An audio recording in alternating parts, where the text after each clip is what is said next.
말씀은 사도행전 2장 36절에서 41절까지입니다. 사도행전 2장 36절에서 41절까지입니다.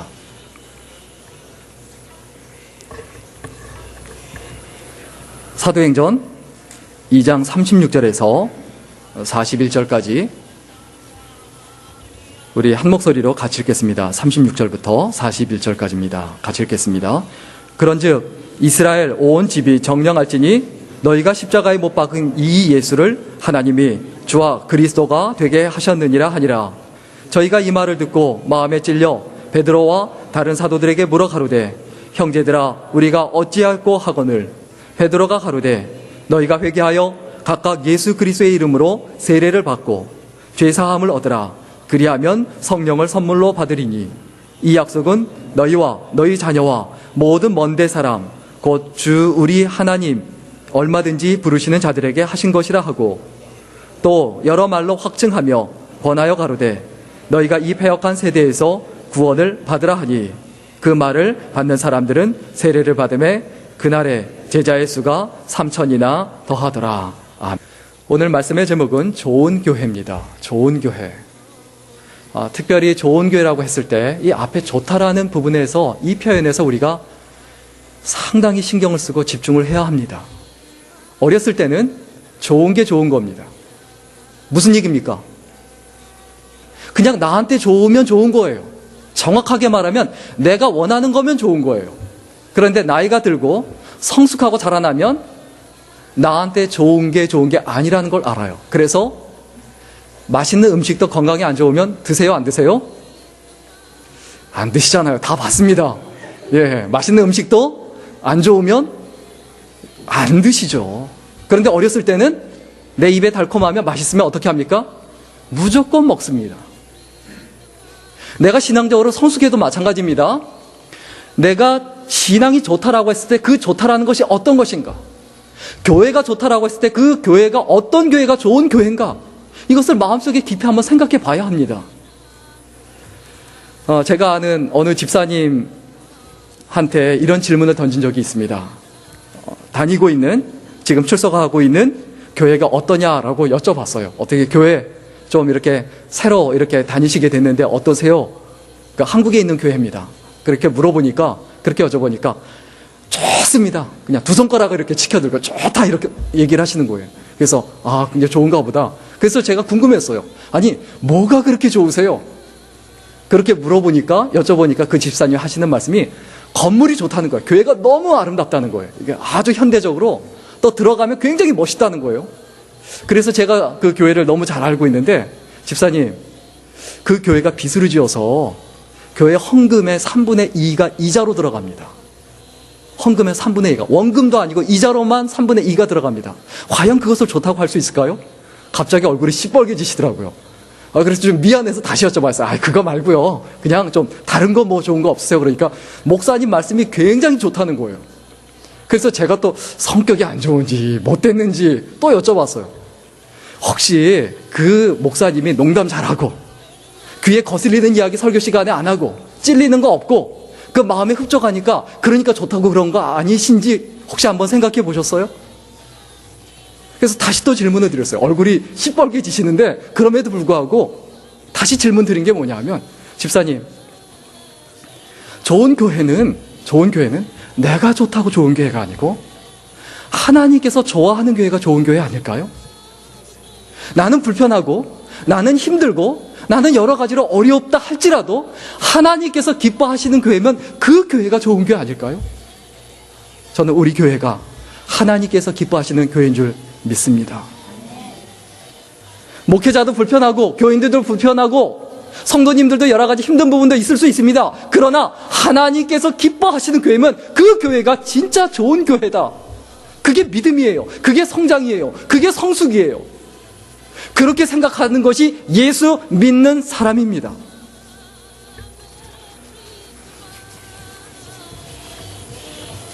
우리가 한번 생각해 봤으면 좋겠습니다. 내가 교회가 만족스럽다. 그런 만족스러운 이유 쭉 한번 열거해 보시고요. 내가 좀 교회가 불만족스럽다. 한번 적어 보세요. 그러면 그걸로 끝나지 마시고 그 적어 놓은 것을 다시 한번 하나님의 눈으로, 하나님의 관점에서 다시 적어 보세요. 다시 판단해 보세요. 동그라미 X를 다시 한번 쳐보세요. 과연 우리 교회가 좋은 교회인가 아닌가, 만족스러운 교회인가 불만족스러운 교회인가, 그것을 내 관점에서 생각하는 것은 너무나 지극히 세상적인 관점이죠. 믿음의 사람은 하나님의 눈으로 볼 줄 알아야 합니다. 하나님의 마음으로 판단하고 생각할 줄 알아야 합니다. 이것을 못하면 우리의 믿음이 아직도 온전하다고 할 수가 없죠. 파스칼이 아주 유명한 말을 했습니다. 교회에 대해서 굉장히 유명한 말을 했습니다. 어떤 말이냐면, 교회는 하나님에 의해서만 유지되고 있을 때 가장 아름답다. 교회가 언제 가장 아름답다고요? 하나님에 의해서 유지되고 있을 때 교회는 가장 아름답다.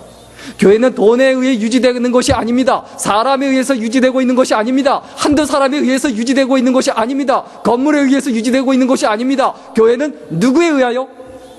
오직 하나님에 의하여 유지되고 있어야 그 교회가 진짜 교회다. 교회는 목회자 한 사람에 의해서 유지되는 것이 아닙니다. 교회를 목회자한테 맡기신 게 아니에요. 목회자 한 사람한테 맡기신 게 아니에요. 성도들 전체에 다 맡기셨어요. 또 마찬가지입니다. 교회는 성도들 중에 아주 열심히 헌신하고 봉사하는 한두 사람에게 의해서 유지되고 있는 것이 아닙니다. 그렇게 되면 절대 안 됩니다. 그게 계속되면 어떻게 될까요? 목사에 의해서 유지가 되고 있으면 그것은 결국 목회자가 어떤 생각을 갖습니까? 내 교회다. 교회 한두 사람에 의해서 교회가 유지되고 있다? 그 사람을 중심으로 모든 것이 유지되고 있고 그 사람이 빠지면 다 무너진다? 그럼 어떤 생각이 듭니까? 그 사람들이 목회자 교회다? 아니면 그 사람 교회다? 라는 말이 나올 수밖에 없어요. 그 교회는 이미 심각한 상태에 있는 교회입니다. 절대로 좋은 교회라고 할 수가 없죠. 이런 교회를 뭐라고 하냐면, 한두 사람에 의해서 유지가 되고 겨우겨우 생명부지하고 있는 교회를 의존적 교회라고 합니다. 무슨 교회라고 한다고요? 의존적 교회. 의존적 교회에는 두 가지 종류가 있습니다. 하나는 뭐냐면 죽은 교회입니다. 무덤과 같은 교회예요. 그냥 묘지기가 모든 걸 다 하는 거예요. 모든 걸 다 해요. 그래서 묘지기가 계속 받아들이는데 무엇만 받아들입니까? 네, 죄송합니다. 이게 성도님들을 시체라고 표현하기엔 좀 죄송하지만 영적으로 그럴 수 있죠. 성도님들은 아무것도 할 필요가 없어요. 할 게 없어요. 왜? 다 목회자가 다 하니까. 교회 한두 사람이 다 하니까. 그러면 교회에서 이 묘지기 역할을 하는 그 한두 사람이 어떻게 합니까?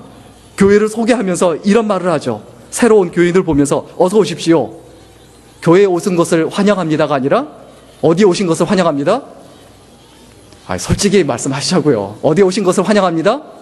무덤에 오신 것을 환영합니다. 우리 무덤은, 우리 교회가 아니죠. 우리 무덤은 하루에 2번씩 스프링클러가 자동으로 나옵니다. 그래서 잔디를 푸르게 가꿔주고, 그리고 일주일에 2번씩 잔디를 깎고, 매일매일 청소하는 사람이 와서 청소 용역이 와서 청소를 해주고, 항상 예쁘게 단장하고 있고, 또 무덤 개수가 늘어나면 50년 이상 된 건 다 판에다가 없애버립니다. 그래서 항상 빡빡하지 않고 항상 여유롭게 유지가 되고 있습니다. 그러니까 우리 교회 몸만 오시면 됩니다. 몸만 오셔서 그냥 가만히 있으시면 됩니다. 아무것도 할 필요가 없습니다. 다른 교회 다니면서 지치고 힘드셨죠? 세상 일로 지치고 힘드셨죠? 우리 교회 와서 그냥 푹 쉬십시오. 그냥 푹 쉬는 게 아니고 영원히 푹 쉬십시오. 이거 악담인데 악담으로 안 들리세요? 죽은 교회가 어떤 교회인가?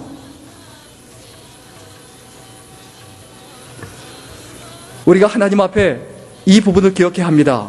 그 로마의 교황인 이노센트 4세가 이런 말을 했습니다. 하나님이 교회를 세우시는 곳마다 마귀도 그 옆에 처소를 만든다. 교회를 하나님께서 세우시는 곳마다 그 옆에 반드시 마귀도 뭘 만든다? 자기 처소를 만들고 반드시 공격합니다. 목회자를 공격하고 교인들을 공격합니다. 부흥하는 교회가 사단의 역사가 굉장히 강합니다. 그런데 부흥하는 교회의 특징은 뭡니까? 사단의 역사가 있어도 그것이 해결이 돼요. 좋은 교회는 갈등이 없는 교회가 아니라 그 갈등을 잘 해결하는 교회입니다. 좋은 교회는 문제가 없는 교회가 아니라 아무리 큰 문제가 와도 그 문제를 잘 해결하는 교회가 그 교회가 좋은 교회입니다. 문제가 없을 걸 기대하지 마십시오. 갈등이 없을 걸 기대하지 마십시오. 교회 다니다 보면 인간관계 갈등 옵니다. 목회자와의 갈등도 올 수 있어요. 아무리 피하려도 그것이 올 수 있습니다. 그러나 내 신앙이 자라나면 그 갈등과 그 문제가 어려움이 되지 않습니다. 그 다음에 이 의존적 교회, 두 번째 의존적 교회가 있습니다. 어떤 교회냐면 두 번째 의존적 교회는 걸음마 교회예요. 그냥 걸음마 단계. 겨우 걸음만 걷는 교회예요. 이 교회는 어떻습니까? 모든 교인들이 시체는 아니지만 살아있지만 어떻게 됩니까? 타가소의 그 베이비들 같아요. 그래서 항상 얼러주고 항상 달래주고 모든 것 그냥 울면 거기에 맞춰주고 모든 것 다 해줘야 돼요. 신경 써주지 않으면 신앙이 유지가 되지 않는 상태. 이 교회를 뭐라고 한다고요? 타가소 교회라고 합니다. 그래서 여기에서 베이비시러 하는 그 보모 역할을 하는 목회자나 아니면 한두 사람이 교회를 소개하면 이렇게 말할 겁니다. 우리 교회는, 우리 타가소는 능숙한 보모들이 당신의 기저귀를, 야, 기분 되게 나쁜 건데 이거. 당신의 기저귀를 2시간마다 무조건 갈아주고 울면 얼른 달래주고 가장 맛있는 이유식과 간식을 먹여줍니다. 보십시오. 우리 타가소는 가장 좋은 시설로, 가장 좋은 음향시설로 이렇게 화려하게 해놓고 가장 멋있게 해놓고 편안하게 해놨습니다. 당신이 우리 교회에 와서 할 것은 아무것도 없습니다. 가만히 누워서 주는 대로 먹고 그 다음에 배설하면 됩니다. 세상 일로 지치고 교회 때문에 더 피곤하셨죠? 우리 교회에 그냥 오셔서 어떻게 쉬십시오? 영원히 쉬십시오. 과연 이게 좋은 교회일까요? 우리가 이런 교회를 찾아다니는 경우가 얼마나 많습니까? 그러니까 빚을 내서라도 교회가 어떻게 합니까? 모든 헌금을 다 들여서 하나님의 나라를 위하여, 이때를 위하여, 이 시대를 위하여 쓰는 것이 아니라 어디에다 씁니까? 에어컨을 가장 좋은 곳으로, 음향시설을 가장 좋은 곳으로, 가장 멋있는 건물로 건축을 하고, 야, 우리 교회가 이런 교회다, 멋있는 건물을 가지고 있는 교회다, 그것에 포커스를 맞추게 하고 초점을 맞추게 하고 우리 교회에 오면 이게 살아있는 교회다라고 이렇게 말을 하고 그렇게 선전을 하고 그렇게 이야기합니다. 그런데 하나님께서 뭐라고 말씀하실까요? 나는 너를 모른다. 나는 너희들 가운데 단 한 번도 있은 적이 없다. 하나님께서 그렇게 말씀하신다면 우리의 교회 생활, 우리의 신앙 생활은 어떤 것이 될까요? 목회자가 먹고 살기 위해서 기껏해야 무덤을 지키는 묘지기가 되거나 아니면 목회자가, 교육자가 먹고 살기 위해서 베이비를 돌보는 베이비시러가 되고 보모가 되어 있다면 그 교회가 진짜 좋은 교회인가? 이런 두 종류의 교회가 할 수 있는 것은, 이 죽은 교회와 걸음마 상태에 있는 교회는 할 수 있는 것은 아무것도 없어요. 기껏해야 하는 건 뭡니까? 울고 싸우고 지지고 볶고 이거밖에 할 게 없는 거예요. 사명을 전혀 감당할 수 없는, 교회로서 역할을 전혀 감당하지 못하는 교회, 그 교회가 진짜 어떤 교회인가 우리가 하나님 앞에서 가슴 깊이 생각해 봐야 되지 않을까요?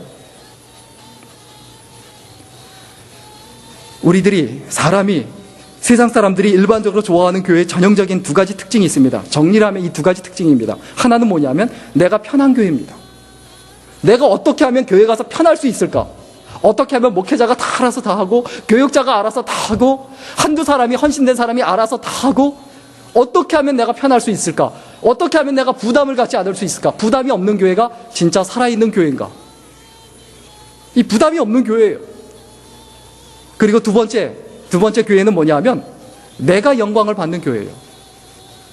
목회자가 교회에서 열심히 합니다. 교회에서 헌신된 한두 분이 굉장히 열심히 합니다. 그래서 그 목회자나 열심히 하는 그 한두 사람이 다 영광을 받아요. 야, 저 사람 때문에 교회가 살았어. 저 사람 때문에 교회가 부흥했어. 저 사람 때문에 교회가 움직여. 저 사람 때문에 교회가 돌아가. 그 칭찬을 듣고 그 인정을 받습니다. 그걸 즐기는 거예요. 그걸 재밌게 생각하는 거예요.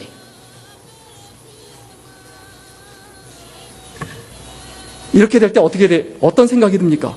내가 세운 교회다, 내가 이룬 교회다, 내가 유지하고 있는 교회다, 이런 생각이 들면 그 교회는 이미 망한 교회입니다. 절대로 하나님께서 좋아하시는 교회가 될 수가 없다는 것을 우리의 마음속에 가슴속에 가슴 깊이 생각해 봐야 합니다. 저 개인적으로 처음에 죄송한 말씀이지만 성도님들이 너무 없을 때 제가 청소 다 하고 그리고 화장실 청소까지 다 하고 그리고 바닥 카페 청소까지 다 했습니다. 근데 지금 안 합니다. 성도님들이 좀 늘었다고 그럼 제가 저 바뀌어서 그럴까요? 변했을까요? 변한 게 아닙니다.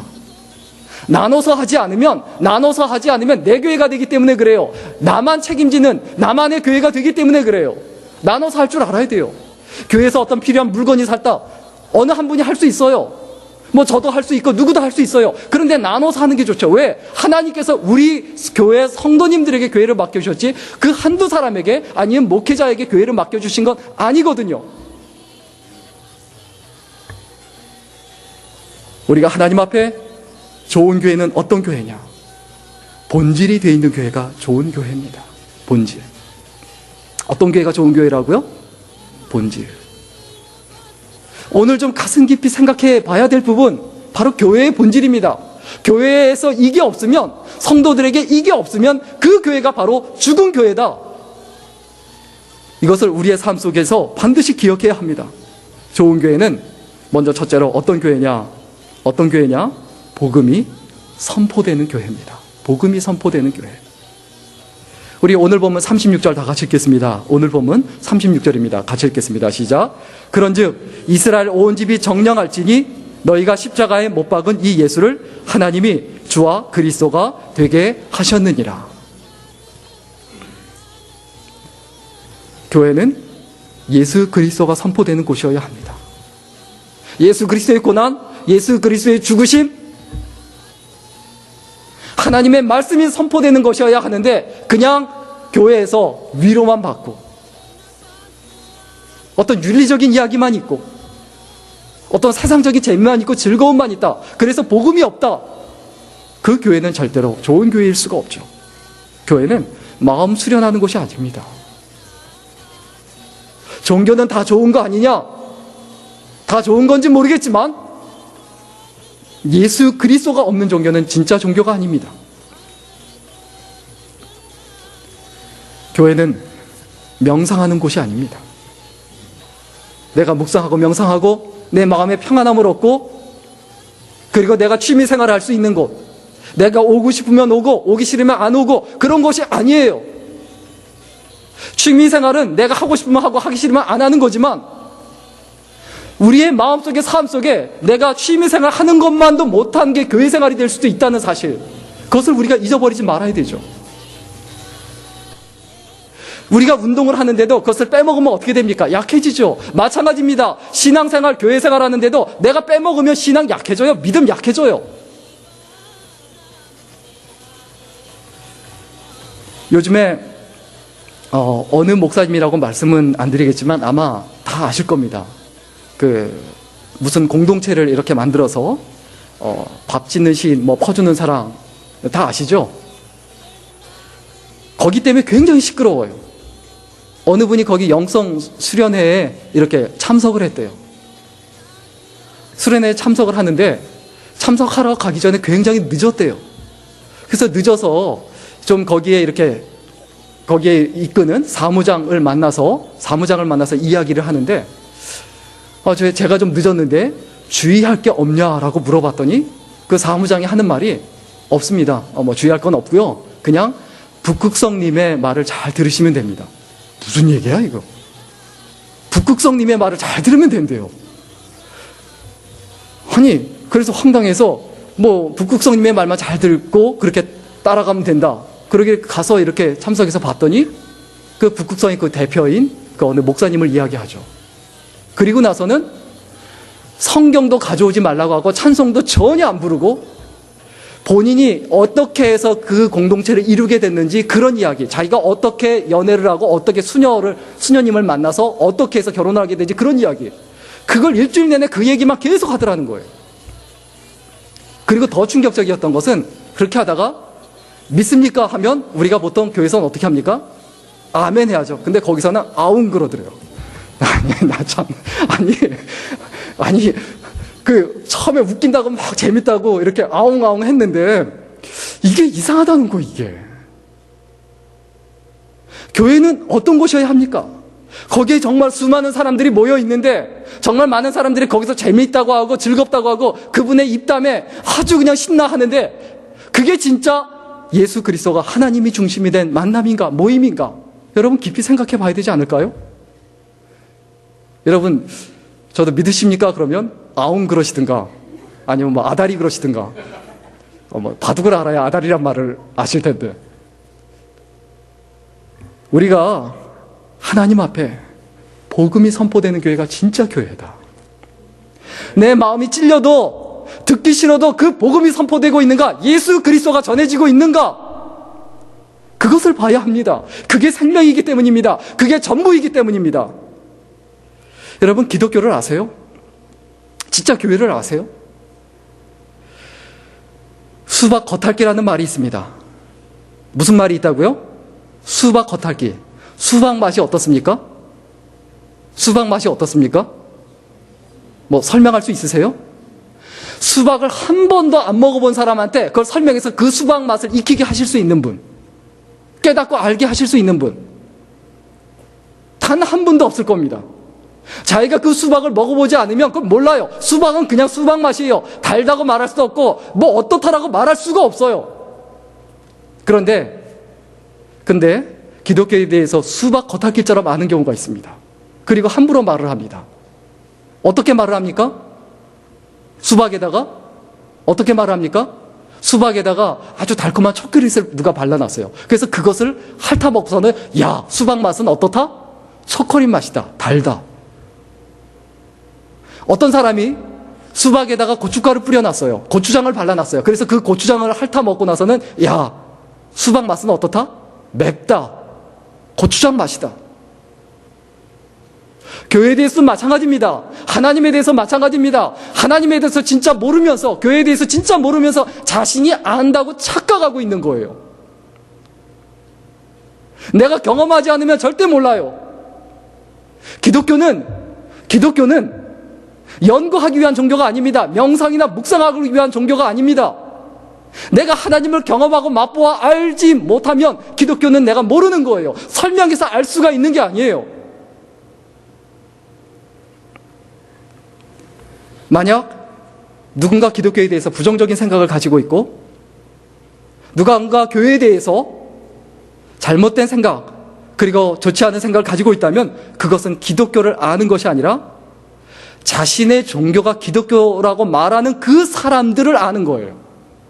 예수 그리스도를 아는 게 아니라 자신의 종교가 기독교라고 말하고 교회에 성경책 들고 다니고 열심히 한다고 하는 그 어떤 잘못된 인간적인 세상적인 사람들의 그 모습을 아는 것이지 예수 그리스도를 아는 게 아니라는 거예요. 기독교에서 기본은 가장 중요합니다. 왜 그렇습니까? 기독교에서 기본이 전부이기 때문에 그래요. 기독교에서 기본은 뭡니까?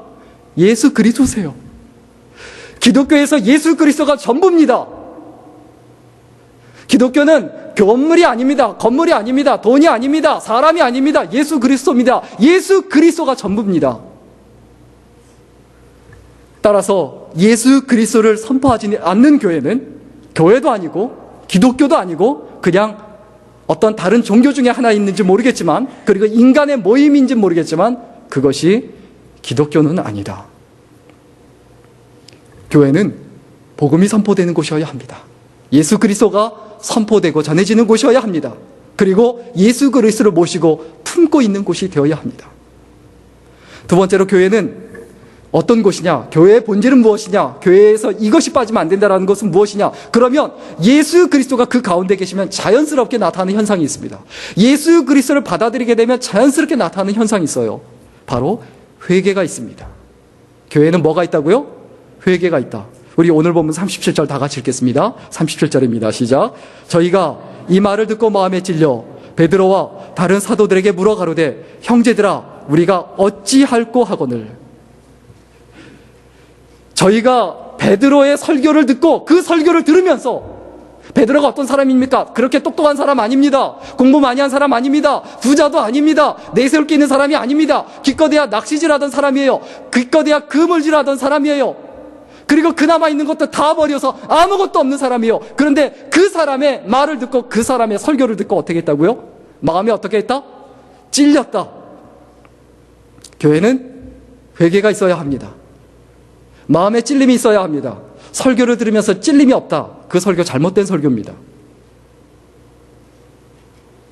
설교를 들으면서 어떻게 찔림이 없어요? 그건 분명히 둘 중에 하나예요. 둘 중에 하나. 설교가 잘못됐거나 아니면 앉아 계신 설교를 듣는 분이 잘못됐거나. 설교는 찔리기 위해서 듣는 겁니다. 기분 좋으라고 재밌으라고 듣는 거 아니에요. 기분 좋고 재밌으시려면 어떻게 해야 되는지 여러분 다 아시죠? 어떻게 해야 되죠? 가서 개그 콘서트 보시면 됩니다. 이 시간에 녹화해 놨다. 이 시간에 그거 보시면 됩니다. 왜 뭐 하려고 이 시간에 여기 들여서 그냥 재밌으려고 하고 마음의 위로와 평안함을 원하세요? 상담소 가서 헌금 내지 마시고 그거 가지고 상담소 가서 상담 받으세요. 가서 위로 받으세요. 청년들한테도 제가 독하게 이야기합니다. 교회에 와서 연애하는데 초점을 먼저 맞추지 마라. 차라리 그 헌금 가지고 가서 차라리 그거 써라. 교회는 하나님께 예배하는 곳이고 하나님의 말씀을 듣는 곳이고 하나님께 경배하는 곳이고 그리고 하나님께 예배하고 경배하고 하나님의 말씀을 듣다 보면 내 마음에 찔림이 있어야 합니다. 하나님의 말씀을 듣다가 설교를 듣다가 찔림이 있다고 하면 여러분 은혜고 복인 줄 믿으시기를 주의 이름으로 간절히 축원합니다. 과거를 잊은 민족에게는 미래가 없습니다. 과거는 그냥 지나간 일이 아니라 뿌리입니다. 내가 신앙생활하는 데 있어서 내 자신을 되돌아봐야 합니다. 또 회개하지 않는 사람에게는 하나님의 나라가 없습니다. 내가 회개하지 않는데 내 자신을 돌이키고 내가 잘못했구나라는 깨달음이 없는데 어떻게 하나님의 다스림을 받습니까? 교회에 있으면서 좀 이렇게 또 가족 간에도 싸움이 많아요. 그런데 뭐 물론 지면 손해인 거 5가지가 있다고 해요. 이거는 지면 안 된다. 이거 일반적으로 살아가면서 하나는 병이죠, 병, 질병. 또 하나는 가난. 가난하다고 포기하고 뭐 병 들었다고 나는 아무것도 못한다. 자기 손해라는 거죠. 또 무지, 자기가 모르는 거. 이거 알아야 되죠. 깨달아야 되죠. 그리고 시련이 왔다고 해서 어려움이 왔다고 해서 포기하거나 지면 안 되죠. 또 우리가 지면 안 되는 게 있습니다. 5번째는 자기 자신이에요. 자기 자신에게 지면 안 돼요. 그런데 이건 일반적인 이야기입니다. 이기면 손해가 되는 거. 이기면 손해가 되는 거 5가지가 있습니다. 하나는 뭐냐면 이거 잘 들으셔야 됩니다. 아내하고 싸워서 이기면 손해다. 전혀 이게 그 남자분들 좀 이렇게 오늘 설교가 은혜가 안 된다 이렇게 생각하시면 곤란한데 아내하고 싸워서 이겨서 뭐 할 건데요. 남자가 져야 멋있는 거지. 끝까지 바득바득 이기고서 야 내가 이겼다. 그러면 아내가 속으로 뭐라고 할까요? 좋겠다. 아이고 못났다. 잘났다. 그러지 끝까지 이기려고 하는 그 남편을 바라보면서 존경합니다. 당신은 나를 눌렀습니다. 말로도 이기고 힘으로도 이기고 다 이깁니다. 존경합니다. 그럴 아내 있으세요?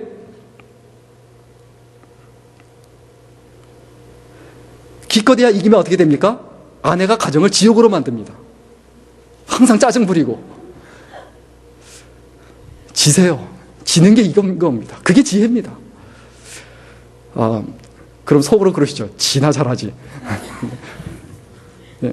그 다음에 2번째, 이기면 손해인 게 있습니다. 자식하고 싸워서 이기면 손해입니다. 자식하고 끝까지 싸워서 이겨보세요. 다시는 안 찾아옵니다. 자기 손해예요. 10대일 때는 어떻게 합니까? 두고 보자. 내가 고등학교만 졸업하고 대학만 갈 나이만 돼봐라. 다시는 안 쳐다본다. 다시는 내가 상종을 죽을 때까지 안 한다. 당신이 내 호적에서 파버리기 전에 내가 당신을 내 호적에서 파버리겠다. 이 정도 마음을 가질지도 모릅니다. 자식한테 뭐 구태여 뭐 이기려고 합니까? 그 저주지 않습니까?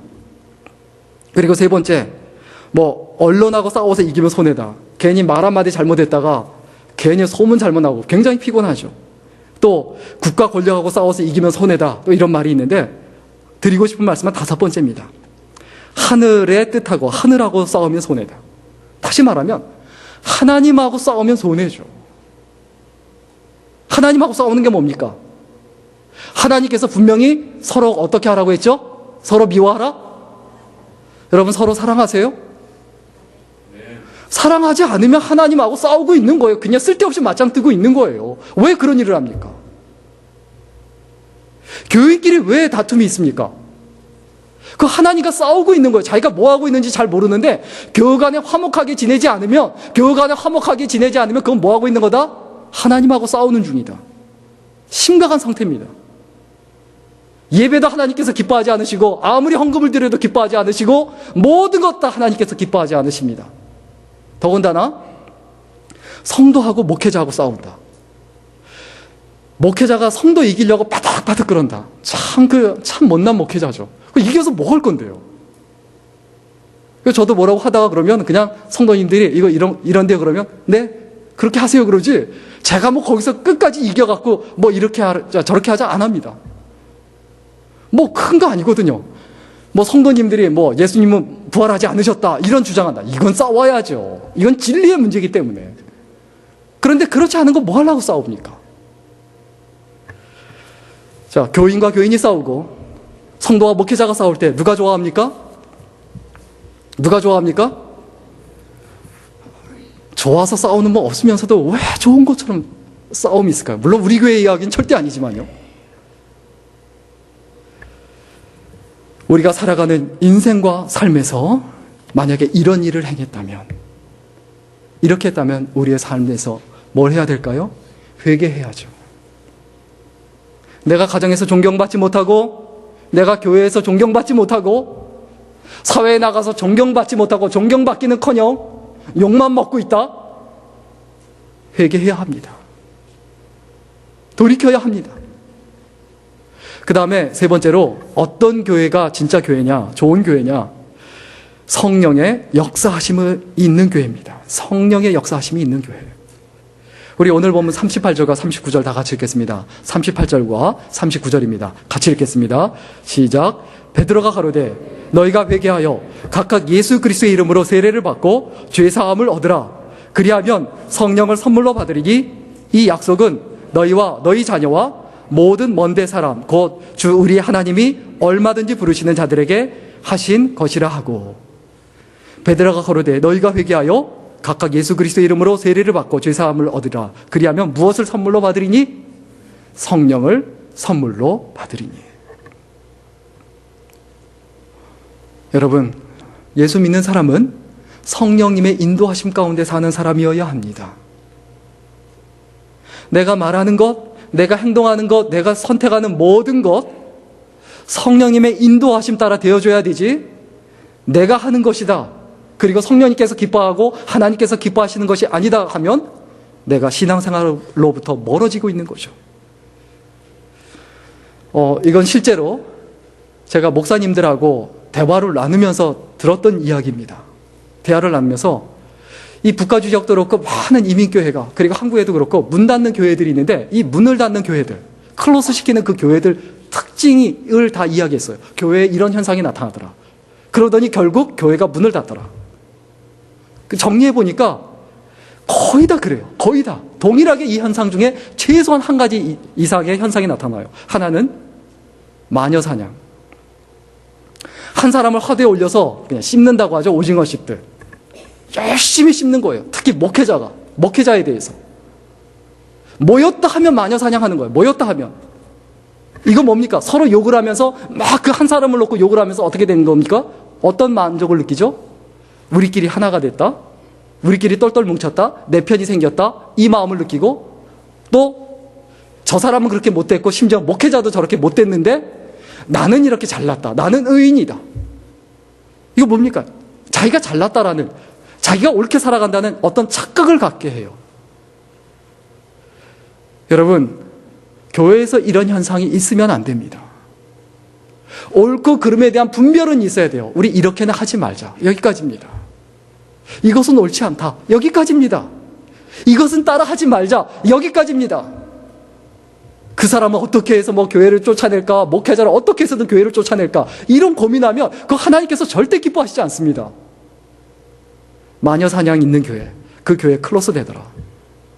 두 번째는 음주 문화가 있는 교회, 교인들끼리 모여서 술을 먹는 교회, 문을 닫더라라는 거예요. 술 친구는 술 친구 이상 절대 발전하지 않습니다. 술을 마시면서 기도한다. 하나님께서 그거 기뻐하실까요? 그 기도 안 들으세요. 하나님께서 나 너 예배 안 받는다? 네가 드린 예배 나 역겹다고 하실 거예요. 여러분, 하나님의 심정 이해되세요?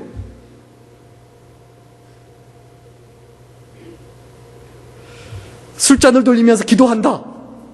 이거 하나님의 이름을 망령되이 일컫는 거 아닙니까? 이것도 하나님께서 주신데 감사하고 감사기도하면 마셔야 되지 않냐. 실제로 그런 말 들은 적이 있어요. 하나님께서 어떻게 여기실까요? 여러분, 현재의 달콤함에 인생 걸지 마십시오. 왜 한 번밖에 없는 소중한 인생을 현재의 잠깐의 짜릿함, 현재의 달콤함에 내가 왜 목숨을 겁니까? 우리가 왜 목숨을 겁니까? 이런 일은 없어야 합니다. 그 다음에 이거 세 번째도 굉장히 중요합니다. 너무너무 중요합니다. 이런 교회는 문을 닫더라. 어떤 교회냐면 금전 거래가 있는 교회. 교인끼리 돈 꾸거나 이렇게 꾸임 받거나 이렇게 하지 마세요. 꾸어주려면 그냥 주세요. 돈을 꾸어주면 어떻게 됩니까? 교회에 와서 그 꾸어준 사람을 보면서 저 사람 돈 언제 갚나? 말씀은 안 들어오고 저 사람 나한테 이자 언제 주나? 말씀이 들어갈 수가 없다는 거예요. 하나님의 말씀이 들어갈 수가 없다는 거예요. 교회에서 또 이렇게 물건을 파는 거, 피라미드 같은 거 하는 거. 그럼 어떻게 됩니까? 서로 생각하면서 한 사람 한 사람을 성도로 여기고 그 사람의 영혼을 봐야 되는데 내 물건을 팔아줄 사람으로 보게 돼요. 그 신앙생활에 진실할까요? 또 교회에 있으면서 저는 어렸을 때 이해하지 못했어요. 절대로 교회 내에서 개모임 하지 말라라고 합니다. 왜 그럽니까? 한 사람 한 사람이 개돈으로 보인다는 거예요. 이게 얼마나 치명적인 겁니까? 이러한 문화가 있을 때 그 교회가 과연 살아있는 교회가 될 것이냐? 어떤 교회인가? 우리가 가슴 깊이 생각해 봐야 돼요. 이러한 만남의 가장 큰 문제는 뭡니까? 절대로 성령님께서 역사하시지 않는다. 그 만남에는, 그 모임에는, 그 자리에는 하나님의 말씀이 살아 역사할 수가 없고 성령님께서 절대로 역사할 수가 없다. 성령님의 역사를 어떻게 합니까? 어떻게 합니까? 내가 기도 많이 해서 내가 부자가 됐다. 이게 성령님의 역사입니까? 그럼 전부 다 부자가 돼야 되죠. 예수 믿는 사람은 다 부자가 돼야 되죠. 그렇지 않습니다. 성령님의 역사 가장 결정적인 증거는 뭐냐 하면 바로 복음을 전하는 능력입니다. 모든 신앙이 다 종합되고 이렇게 성숙할 때 그때 자연스럽게 복음을 전하게 돼요. 교회에 오지 말라고 해도 다른 사람들이 나를 따라오게 된다는 거예요. 네 번째 교회의 본질 무엇입니까? 어떤 교회가 좋은 교회입니까? 네 번째는 바로 전도하며 선교하는 교회입니다. 성령님께서 역사하신다. 그러면 방언을 하고 입신하고 쓰러지고 이게 아니라는 거예요. 막 열정적으로 막 소리 지르며 기도하고 금식 기도하고 이게 성령님의 역사는 아닙니다. 성령님의 역사를 우리는 계속해서 착각을 해요. 성령님께서 역사하시면 결국 복음을 전하는 교회가 되고 복음을 전하는 사람이 됩니다. 우리 오늘 보면 40절과 41절 같이 읽겠습니다. 40절과 41절입니다. 같이 읽겠습니다. 시작. 또 여러 말로 확증하며 권하여 가르되 너희가 이 패역한 세대에서 구원을 받으라 하니 그 말을 받는 사람들은 세례를 받음에 이날에 제자의 수가 3천이나 더하더라. 야, 베드로가 얼마나 놀라운 사람인가. 이 생각하게 되죠. 한 번 설교하니까 제자의 수가 몇 명이요? 3,000명. 야, 한 번 설교하니까. 근데 그 당시에 안 가보셔서 그래요. 베드로가 한 번 설교했기 때문에 3,000명이 늘어난 게 아니에요.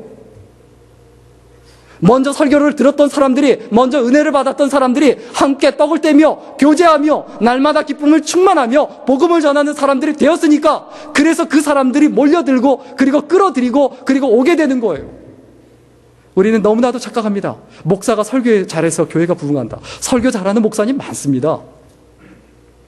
말 잘하는 목사님 많습니다.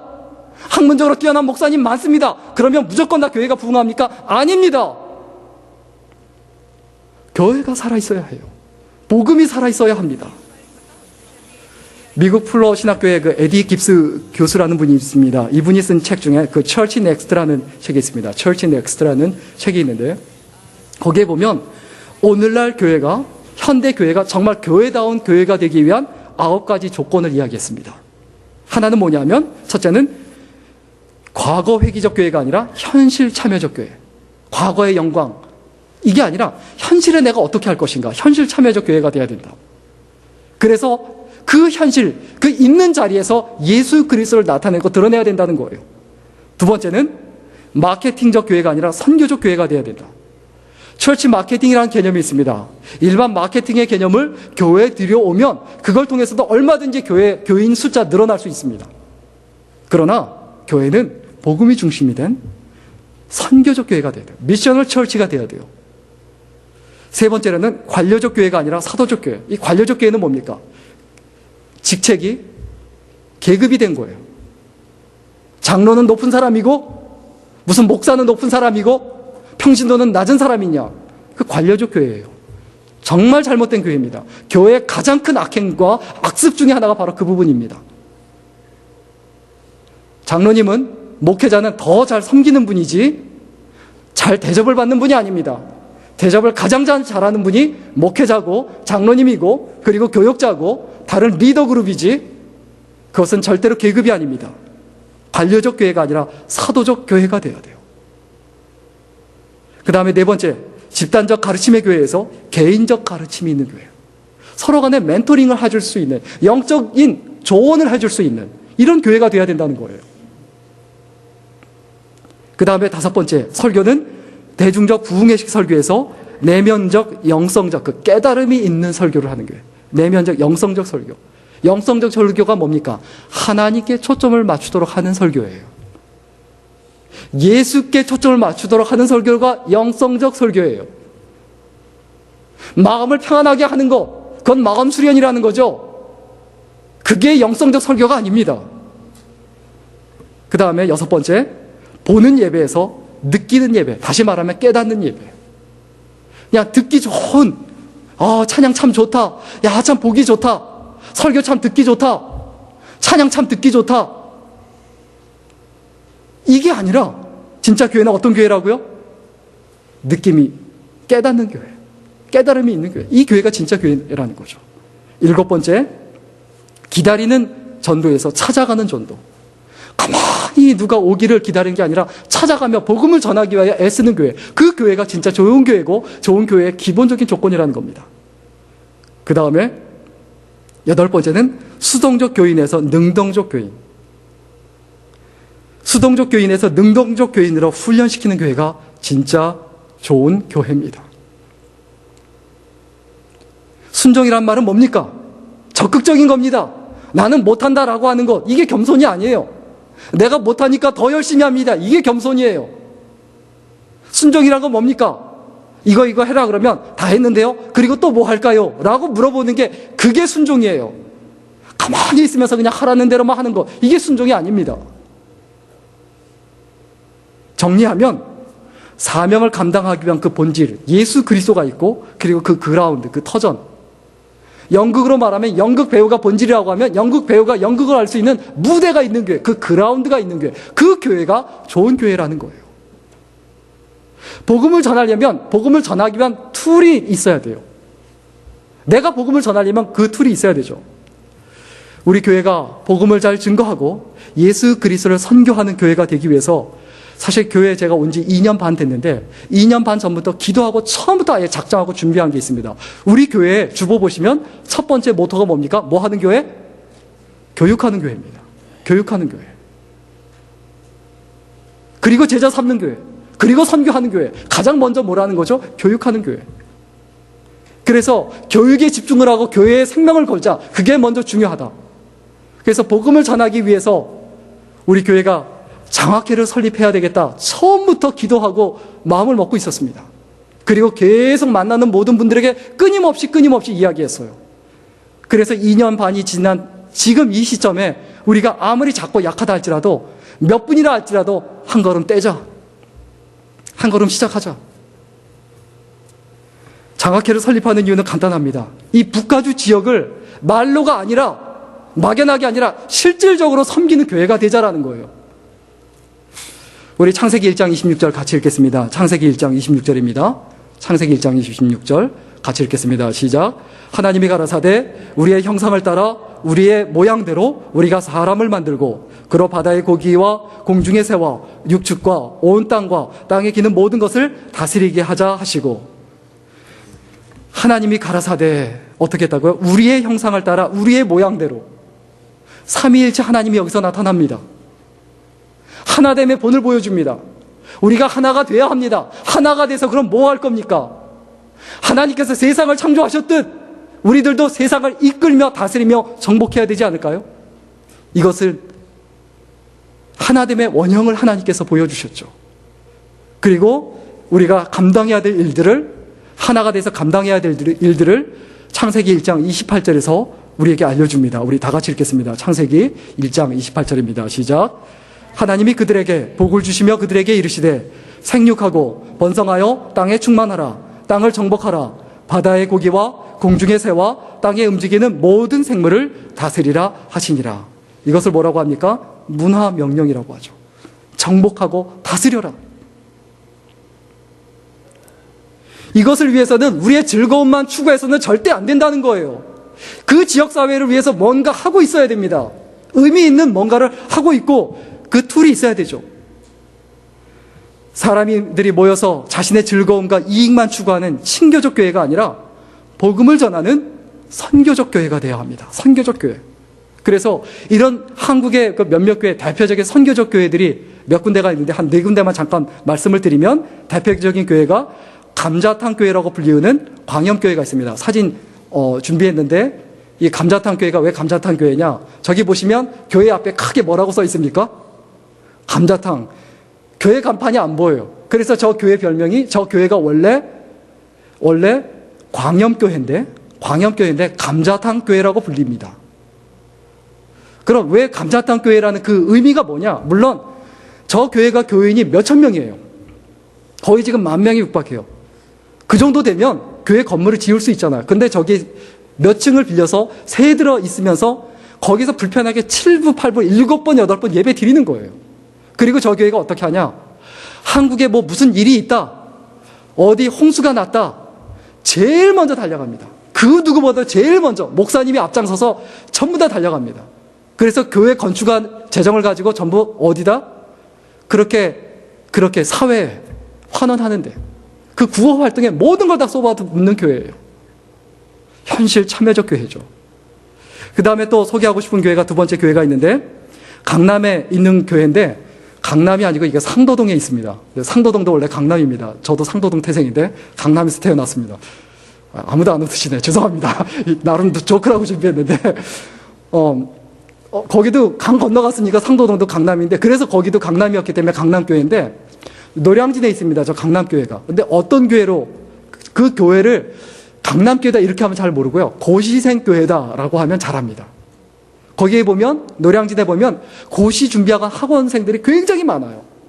그래서 어렵고 힘들게 거기에 뭐 이렇게 1,000원짜리 뭐 컵밥이라고 컵에다 있죠. 컵에다 이렇게 밥 담아서 주는 거, 이런 거 사서 먹고 힘들게 살아요.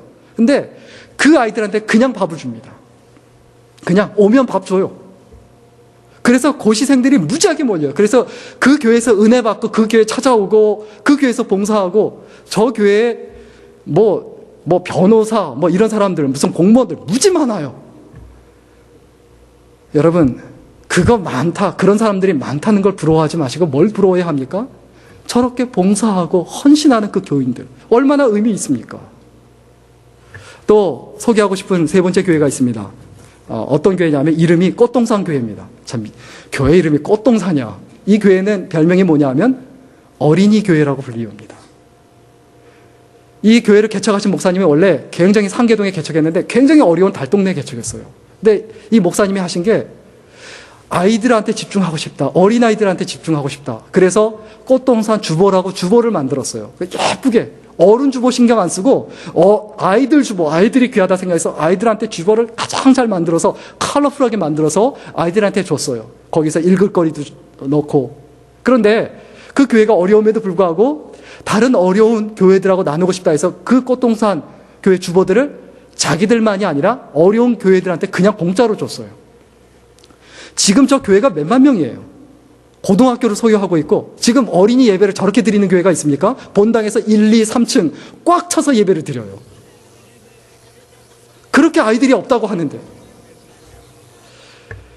여러분, 또 한 군데만 더 소개하고 싶습니다. 전에 한번 제가 설교하면서 소개해드린 적이 있습니다. 전주 안디옥 교회라고, 이 교회 이름, 별명이, 이 교회도 성도수가 몇천 명입니다. 그런데 미군 막사로 쓰던 저 깡통, 저기서 그냥 예배 드립니다. 그래서 교회 재정의 50% 이상을 다 선교 헌금으로 보냅니다. 지금도 석탄 떼고 지금도 나무 떼요. 불편하게 예배드려요. 근데 그 불편함이 자랑스러움이에요. 어떤 교회가 좋은 교회입니까? 제가 개인적으로 굉장히 이런 교회들을 뽑아놓고 나니까 굉장히 자랑스러운 건 제가 속해 있는, 그리고 우리 교회가 좀 속한 것은 아니지만 같이 형제 교회인 한국의 그 합동측 속해 있는 교회가 3군데예요. 꽃동산 교회, 또 감자탕 교회, 그 강남 교회, 고시생 교회라고 하는 감자탕 교회. 서울 사랑의 교회 같이 그런 화려한 교회만 있는 거 아닙니다. 그러면 우리 교회가 어떤 교회가 돼야 될까요?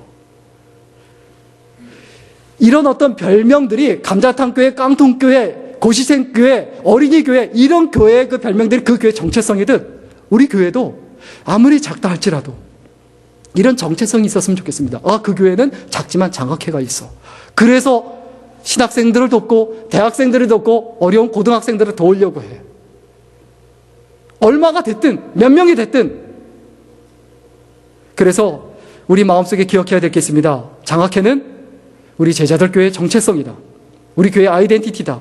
이것을 빼면 우리 제자들 교회를 절대로 생각할 수 없다. 나눠서 생각할 수 없다. 광염교회 하면 감자탕 교회듯 우리 제자들 교회 하면 장학회다.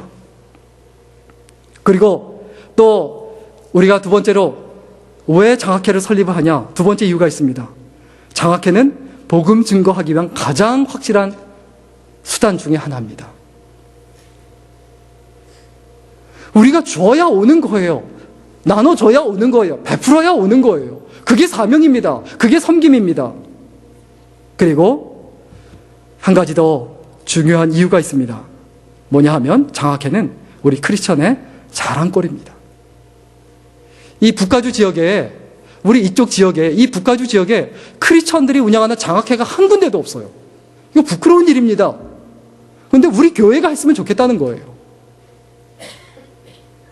그리고 한 가지 더, 장학회는 크리스천들의 하나됨의 상징입니다. 장학회는 선교의 장입니다. 그래서 모든 분들이, 주위 있는 분들이 우리 교인뿐만이 아니라 다른 교회 성도님이라 할지라도 다른 교회 성도님도 우리 교회에 와서 장학회에 가입해서 같이 활동하고 같이 기도하고 이 북가주 지역을 섬기는 이런 어떤 터전이 됐으면 좋겠다. 오늘 말씀 정리하고 마치겠습니다. 결론 내리고 마치겠습니다. 좋은 교회가 있지만 한심한 교회가 있습니다. 좋은 인생도 있지만 한심한 인생이 있습니다.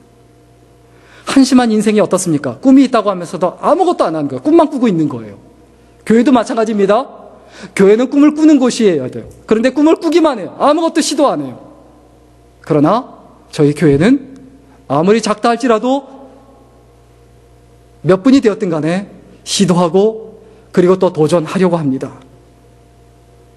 또 이 한심한 인생, 한심한 교회 또 어떤 곳들이 있습니까? 목표가 있다면서도 계획이 전혀 없어요. 어떻게 할지, 수단과 방법이 없어요. 어떻게 그 목표까지 갈지 계획이 없는 거예요. 그 계획이 바로 장학회입니다. 또 한심한 교회가 어떤 교회입니까? 한심한 인생이 어떤 인생입니까? 사랑한다고 하면서 관심이 전혀 없어요. 내가 하나님을 사랑하고 이웃을 사랑한다라고 하면서 말은 그렇게 하고 수도 없이 들으면서 아무것도 안 해요. 관심조차 없어요. 여러분, 장학회에 대해서 제가 수도 없이 말씀드렸는데 얼마큼 관심 가지셨어요?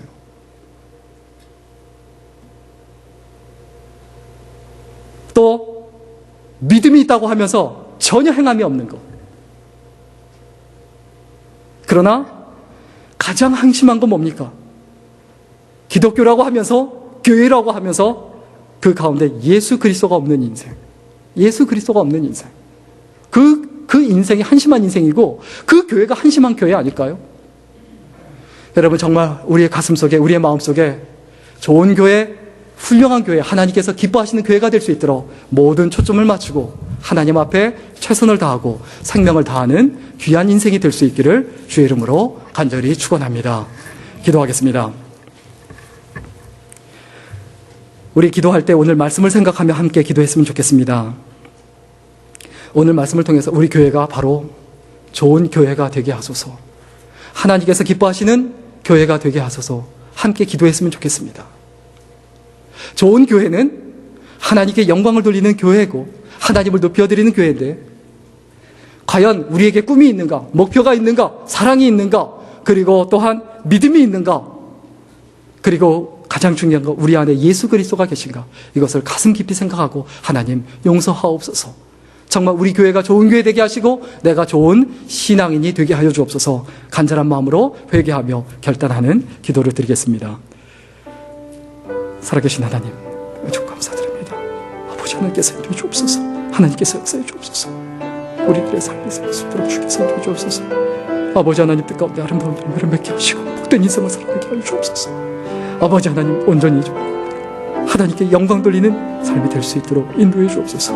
아버지 하나님 뜻 가운데 그런 생애가 되게 하여 주옵소서.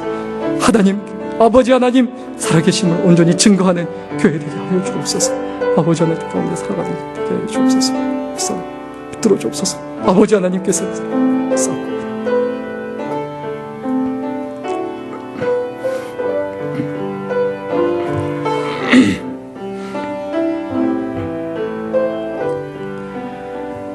같이 찬양합니다. 이 세상 사는 동안